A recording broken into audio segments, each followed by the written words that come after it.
Hi everyone, welcome to digital GK classes. तो जैसा कि आप सभी को पता है कि बीपीएससी टीआरई 2.0 में पहले जो प्राथमिक शिक्षक भर्ती आई थी वो केवल और केवल दिव्यांग अभ्यर्थियों के लिए था। बट जब से जो है ये बीपीएससी टीआरई 2.0 सभी के लिए ओपन किया गया है, आप सभी के बहुत ज्यादा क्वेश्चंस आ रहे हैं। और सबसे ज्यादा क्वेश्चन तो यही है क्योंकि आप जानते हैं रजिस्ट्रेशन की लास्ट डेट एंड इसका तो लिंक ओपन नहीं हो रहा है, तो इसका फॉर्म कब से भरा जाएगा, इसका जो है एज लिमिट क्या है, सिलेबस क्या होगा, एग्जाम पैटर्न क्या होगा, जो भी आपके क्वेश्चंस आ रहे थे सारे यहाँ पर मैंने राइट डाउन किया है सो दैट मैं आपको अच्छे से समझा सकूं। बस उसके पहले एक चीज मैं बोलना चाहूंगी कि अगर बीपीएससी टीआरई 2.0 में प्राथमिक भर्ती जो दोबारा से आप सभी के लिए ओपन हुआ है, ये जो है अदर स्टेट, बिहार के साथ साथ अदर स्टेट, मेल फीमेल सभी लोग इसमें अप्लाई कर सकते हैं। तो ये वीडियो आप सभी के लिए ज्यादा इंपॉर्टेंट इसलिए भी है क्योंकि आप जानते हो कि चुनाव से पहले की ये वैकेंसीज हैं और इस बार एक ऐसी वैकेंसीज देखने को हमें मिल रही है जिसमें 1 से 5 पिछली बार तो आया ही था, 6 से 8, 9 से 10, 11 से 12, मतलब सभी वैकेंसीज आई हैं। तो ये आप सभी के लिए गोल्डन अपॉर्चुनिटी है, आप इसका फायदा जरूर उठाएं। और इसमें कुछ चीजें हैं जो कि मैं आपको बताऊंगी, तो प्लीज चैनल को सब्सक्राइब करके वीडियो को जरूर लाइक कीजिएगा सो दैट आपको अपडेट मिले।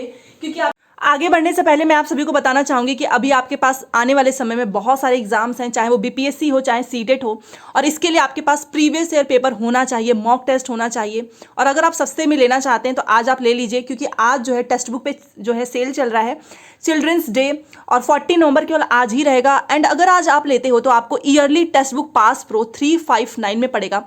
इसके लिए आपको जीकेसी कोड यूज करना है। अगर आप जीकेसी कोड यूज नहीं करेंगे तो आपको महंगा पड़ेगा, तो इसीलिए आप जीकेसी कोड यूज कर लीजिएगा। आपको टेक्स्ट बुक पास प्रो 359 में पड़ जाएगा। सारी डिटेल आपको मेरे description box and comment section में मिल जाएगा, वहां से आप चेकआउट कर सकते हैं। देखिए टेक्स्ट बुक पास प्रो में क्या है कि आपको यहाँ पर पीवाईक्यू के साथ साथ, देखिए पीवाईक्यू तो मिलेगा ही, मॉक टेस्ट भी मिलेगा। आप पीवाईक्यू को, प्रीवियस ईयर क्वेश्चंस को डाउनलोड कर सकते हैं, ऑफलाइन तरीके से कर सकते हैं, री अटेम्प्ट बार बार दे सकते हो। ये सारी फैसिलिटी आपको पास प्रो में मिलेगा, वो भी 1 साल के लिए। तो काफी अच्छी डील है, आप ले सकते हैं और यहां से आप अपनी प्रिपरेशन काफी स्ट्रांग भी करेंगे। अभी जानते हैं कि ये जो बिहार में जब वैकेंसीज आती है ना तो संशोधन पे संशोधन होता ही रहता है। आप खुद सोचो कि पहले इन्होंने बीपीएससी टीआरई जो 2.0 है इसमें 1 to 5 की वैकेंसीज केवल दिव्यांग के लिए निकाला, अब इन्होंने सभी के लिए ओपन कर दिया। वहीं पर आपने देखा होगा कि कल भी कुछ संशोधन हुए हैं, चाहे वो एस्टेट का हो चाहे 6 to 8 का हो, बहुत सारे संशोधन अभी और भी देखने को मिलेगा। तो ये एक तरीके से ऐसा हो चुका है कि आपको पढ़ाई के साथ साथ अपडेट भी रहना होगा कि कब क्या चेंज हो जाए और कब कहां पर मौका मिल जाए। जैसे कि ये हाल है 1 to 5 का। तो चलो सबसे पहले मैं बात करती हूँ कि वैकेंसीज कितनी है। इसमें आप जानते हो कि 1000 समथिंग है, मतलब 1018 या 88 इतना ही है। तो कुल मिलाकर मान लो कि 1000 सीट है। तो कुछ लोग बोलेंगे कि बहुत ही ज्यादा थोड़ी ना, बहुत कम है। तो आप ये भी तो सोचो कि जिनका 6 to 8 में, 9 से 10, 11 से 12 में हो जाएगा वो 1 to 5 में थोड़ी ना जाएंगे। बहुत पहले तो 1 to 5 की आ भी नहीं रही थी, ये भी तो सोचिए 1 to 5 का तो आ भी नहीं रहा था। वो तो इसमें कुछ सीटें जो बची हैं वो इन्होंने यहाँ पर जारी किया है। ठीक है, योग्यता इसका क्या होगा, तो यहाँ पर केवल डीएलएड और सीटेट का पेपर 1, यही। बीएड वाले इसमें अप्लाई नहीं कर सकते हैं। आप जानते ही हो जब से सुप्रीम कोर्ट के द्वारा 11 अगस्त का जो जजमेंट आया है तो इसमें एलिजिबिलिटी आपका चाहिए डीएलएड, सीटेट का पेपर 1, ग्रेजुएशन की इसमें जरूरत है नहीं। तो आप में से मोस्टली लोगों का तो सीटेट पास होगा, पेपर 1, और डीएलएड तो कंप्लीट हो ही चुका होगा। ठीक है, अब आयु की बात कर लेते हैं। तो भाई 37, ठीक है, 37 है इसका मैक्सिमम। बाकी आप जानते हैं कि इसमें कैटेगरी वाइज छूट भी मिलती है। तो एज लिमिट में देखिए जैसा पहले वाला था ना, सेम एज इट इज ही है। अगर आप में से बहुत सारे लोगों का 1-2 नंबर से नहीं होगा तो आप तो अच्छे से अवेयर होंगे कि किस तरीके से फॉर्म भरना है, क्या इसमें एज लिमिट है, किस तरीके से तैयारी करनी है। बस कुछ चीजें चेंज हुई है वो मैं आपको बताऊंगी। बाकी जो लोग पहली बार जुड़े हैं उनके लिए मैं बताती हूँ, कैटेगरी वाइज छूट मिलती है बट मैक्सिमम जो है 37 है। सीटेट चाहिए, यस, सीटेट का पेपर 1 आपका क्लियर होना चाहिए। ठीक है, दूसरा क्वेश्चन है कि फॉर्म कब से भरे। सबसे ज्यादा तो मैसेज इसीलिए आ रहा है क्योंकि रजिस्ट्रेशन तो आप जानते हैं कि इसका अभी तक स्टार्ट ही नहीं हुआ है। बहुत सारे लोग बार बार बोल रहे हैं कि इसका तो लिंक ओपन ही नहीं हो रहा है, कब होगा। तो देखिए आप भी जानते हैं कि साइट एकदम से क्रैश हो चुकी है और ये अपडेट तो कल ही आया है। तो कहीं ना कहीं आपको इसके लिए वेट करना पड़ेगा 1 से 2 दिन। और ऐसा नहीं है कि इसकी जो है इसके लिए आपको समय नहीं मिलेगा 1 to 5 का फॉर्म के लिए, तो इसके लिए आपको पूरा समय मिलेगा, पूरा टाइम मिलेगा क्योंकि अभी साइट की हालत एकदम से खराब हो चुकी है। बहुत सारे अभ्यर्थी रजिस्ट्रेशन करने में, साथ साथ में एडिट वाला भी जो ऑप्शन आपने देखा होगा, कुछ लोग तो रजिस्ट्रेशन भी कैंसिल कर रहे हैं। एक तो इनकी गलती की वजह से, आप सोचो इन्होंने बोला कि हम एडिट करने का मौका नहीं देंगे। तो आप बार बार एडिट वाली चीजें क्यों लेकर आ रहे हो? जैसे कि एस्टेट में वो सब्जेक्ट और जो अन्य वाला पहला करे कि अन्य वाला करे, उसकी वजह से बहुत सारे स्टूडेंट्स दोबारा से रजिस्ट्रेशन कैंसिल करके फिर से कर रहे हैं। तो ये इनकी वजह से एडिट करने का मौका देना चाहिए, चाहे वो 1 to 5 हो, चाहे 6 से 8 हो, चाहे कोई भी वैकेंसी इसमें से कोई भी हो। ठीक है, तो फॉर्म आपको थोड़ा सा वेट करना पड़ेगा। कल ही इसके बारे में नोटिस आई है कि अब सभी लोग भरेंगे तो सभी को मौका मिलेगा। ऐसा नहीं है कि इसकी डेट खत्म हो चुकी है, अब तो इसकी डेट आने वाली है। ठीक है, एक सबसे बड़ा क्वेश्चन है सीटेट अपीयरिंग।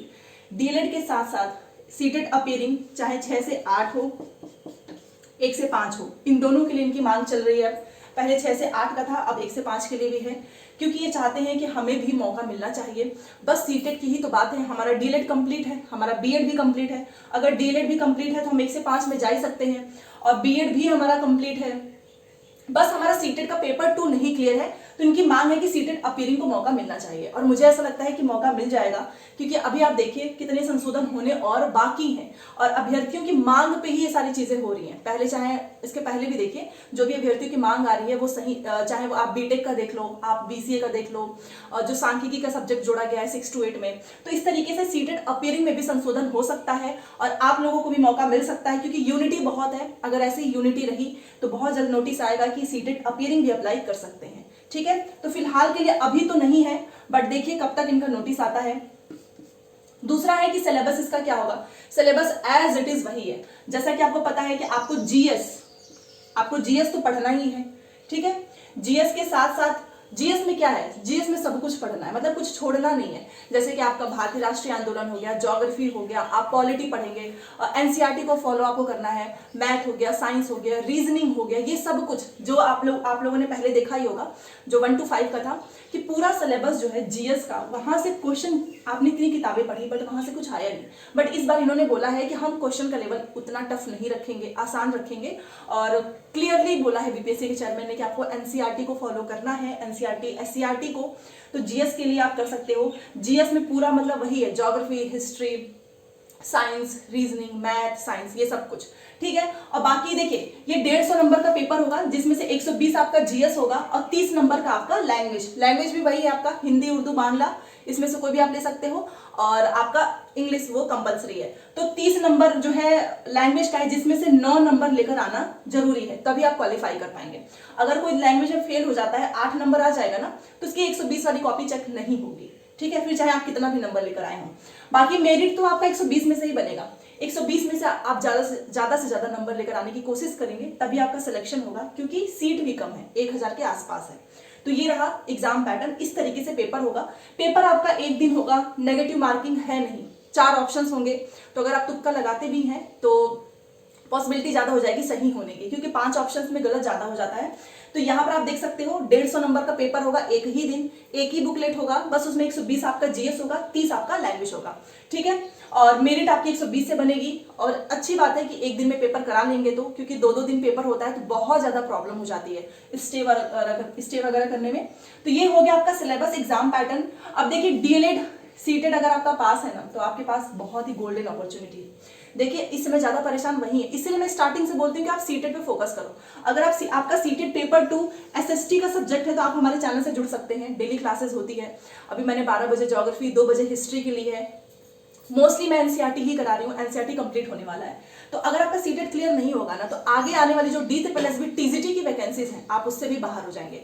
तो सीटेड को हर हाल में पास कर लो, ठीक है, सीटेड पे ज्यादा फोकस करो, क्योंकि यहाँ पर सबसे ज्यादा परेशान सीटेड वाले हैं, क्योंकि उनका सीटेड नहीं क्लियर है।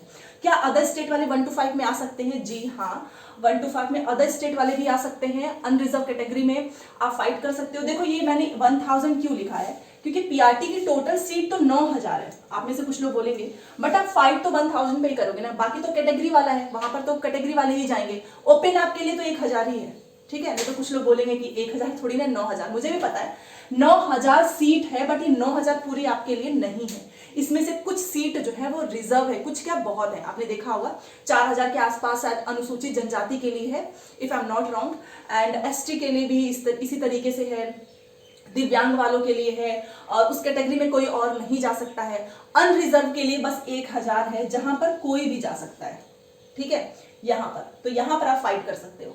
तो 9,000 ये मत सोचना कि पूरी 9,000 की सीट आप लोगों के लिए, जी नहीं। तो इस तरीके से देखा जाए तो कंपटीशन बहुत टफ होगा। फिर से अनरिजर्व में बाकी कैटेगरी वाले तो मेहनत करेंगे तो उनका आराम से हो जाएगा, ठीक है, और सीट भी भर जाएगी क्योंकि 9,000 ही है। तो देखिए फॉर्म कब से स्टार्ट होगा मैं आपको बता दूंगी, फॉर्म के लिए आप परेशान बिल्कुल भी मत हो। और अगर आप सच में 1 to 5 के लिए जो है अप्लाई करना चाहते हैं तो आप प्लीज मुझे बताना कि आप 1 to 5 के साथ साथ क्या 6 to 8 का भी आपने फॉर्म भर दिया है। और ये मत सोचो कि हमने रजिस्ट्रेशन कर दिया अब क्या करें। देखिए इसका एक अलग ही प्रोसेस होगा क्योंकि ये आपकी गलती नहीं है, इन्होंने लास्ट में निकाला है, ठीक है, इस बात को समझना। बाकी आप एनसीईआरटी पढ़ते रहो, आपका आराम से हो जाएगा 1 to 5 के लिए, क्योंकि इसमें अलग से आपको कोई सब्जेक्ट तो पढ़ना नहीं है, आपको केवल जीएस पढ़ना है 120 नंबर का और लैंग्वेज पढ़ना है। एक ही दिन पेपर हो जाएगा, कम चीजें हैं बट बहुत अच्छे से पढ़ना, क्योंकि यहाँ पर जाने के लिए ना 1000 में कॉम्पिटिशन टफ होने वाला है, बाकी 9,000 में तो कैटेगरी वालों को तो सही है। तो इस तरीके से मैंने आपको सारी चीजें बताने की कोशिश की है कि योग्यता क्या होगा, आयु क्या है, और सिलेबस क्या होगा, एग्जाम पैटर्न क्या है, फॉर्म कब से होगा, सब कुछ आपको मेरे चैनल से बताया जाएगा। और मैं तो यही बोलूंगी कि पढ़ाई के साथ साथ आप देखते रहिएगा बीच बीच में। अगर आप मेरे चैनल को सब्सक्राइब कर लेंगे तो आपको फायदा ही होगा, क्योंकि कुछ ना कुछ चीजें चेंज होती रहती हैं, तो मैं आपको अपने चैनल से बताती रहूंगी। कोई भी डाउट हो तो प्लीज बताइएगा। मिलते हैं नेक्स्ट क्लास में। Thanks for watching.